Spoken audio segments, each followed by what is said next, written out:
안녕하세요. 부자 오빠입니다. 어제 이제 러시아가 우크라이나를 침공했다고 해서 정말 장 초반부터 완전히 그냥 폭락을 했었거든요. 근데 어느새 아침에 일어나 보니까 크게 또 반전이 되어 있습니다.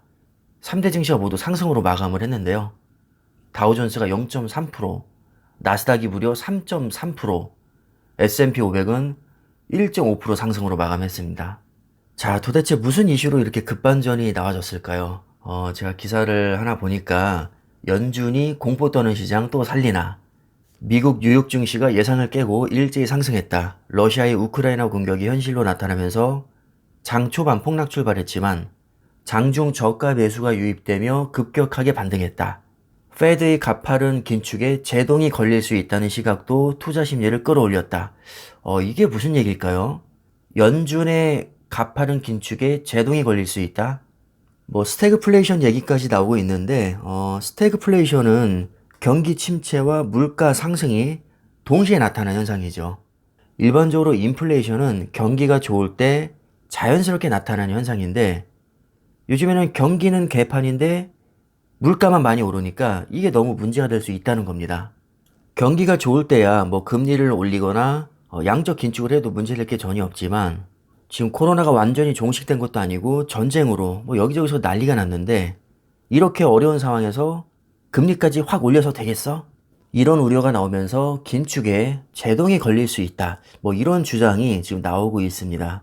그러니까 우리가 당초 예상했던 대로 뭐 정말 많게는 금리를 7, 8번 올리고 금리 올리자마자 양적 긴축 들어가고 이런 강경 정책이 좀 완화될 수 있다. 이런 기대감으로 인해서 증시가 어느 정도 반등했을 수 있는 것이고요. 뭐 또 다른 이유를 갖다 붙이자면 그동안 너무 많이 빠졌으니까 하다못해 데드캣 바운스가 나온 거일 수도 있습니다.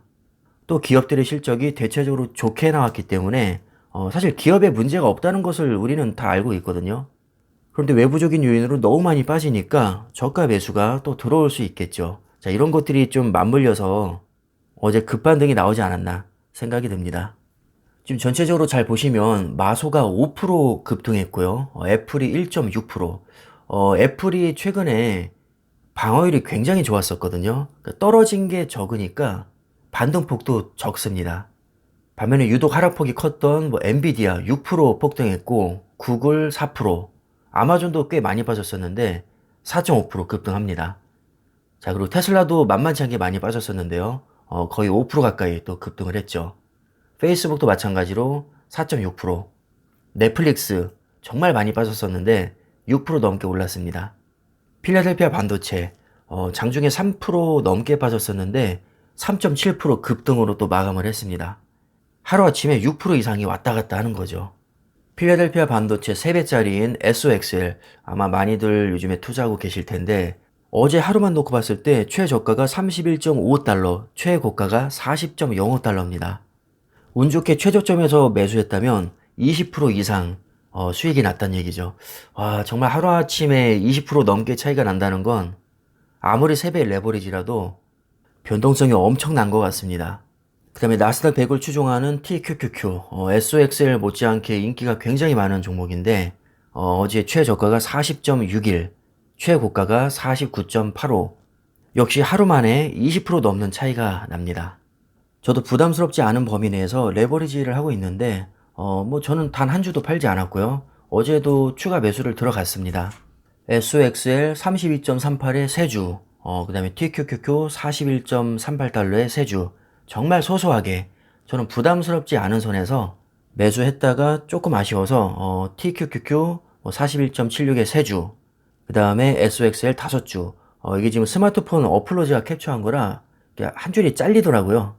그냥 편의상 그림판에서 이어붙이려다가 뭐 주작이니 뭐니 얘기 나올까봐 그냥 제가 한 줄 더 내려서 따로 캡처를 했습니다. 그래서 SOXL 32.85에 5주 추가 이렇게 4번에 걸쳐서 어제 매수를 들어갔고요. 뭐 보시면 아시겠지만 수량이 워낙 적어서 뭐 제 살림에 별 보탬은 안 되고요. 제가 이거 굳이 인증하는 이유는 자랑하기 위해서가 아니라 저도 폭락장에서 패닉셀하지 않고 오히려 수량을 늘리고 있다. 이것을 좀 말씀드리고 싶어서입니다. 만약에 수량이 많아서 정말 큰 돈을 벌었으면 오히려 제가 공개를 하지 않았겠죠. 전혀 질투를 느낄 만한 금액이 아니기 때문에 뭐 부담 없이 보여드리는 겁니다. 뭐 이거 가지고 질투하시는 분은 안 계시겠죠, 설마. 제가 오늘 진짜 드리고 싶은 말씀은 이래서 주가 예측을 함부로 하는 게 아니라는 말씀을 드리고 싶습니다. 요즘 연속된 하락장으로 인해서 왜 미련하게 홀딩하고 있냐 이런 말들이 종종 들리거든요. 바로 이런 날이 언제 찾아올지 모르기 때문입니다. 특히나 TQQQ나 SXL 같은 3배 레버리지는 하루아침에도 20%가 왔다 갔다 합니다. 일반적인 ETF도 크게 차이가 날 때는 하루 만에 거의 뭐 7, 8% 정도 차이가 나죠. 즉 최악의 타이밍에 손절을 하게 되면 하루아침에 10% 가까운 손실이 날 수 있습니다. 그래서 함부로 주가를 예측하지 않는 것이고 어차피 우상향할 거라면 홀딩하거나 오히려 추가 매수를 통해서 평단가를 낮추는 게 장기적으로는 더 큰 이득이 될 수 있습니다. 아무튼 제 기본적인 마인드는 이렇고요. 오늘 내용 전달해드렸으니까 영상은 이쯤에서 마무리하겠습니다. 감사합니다.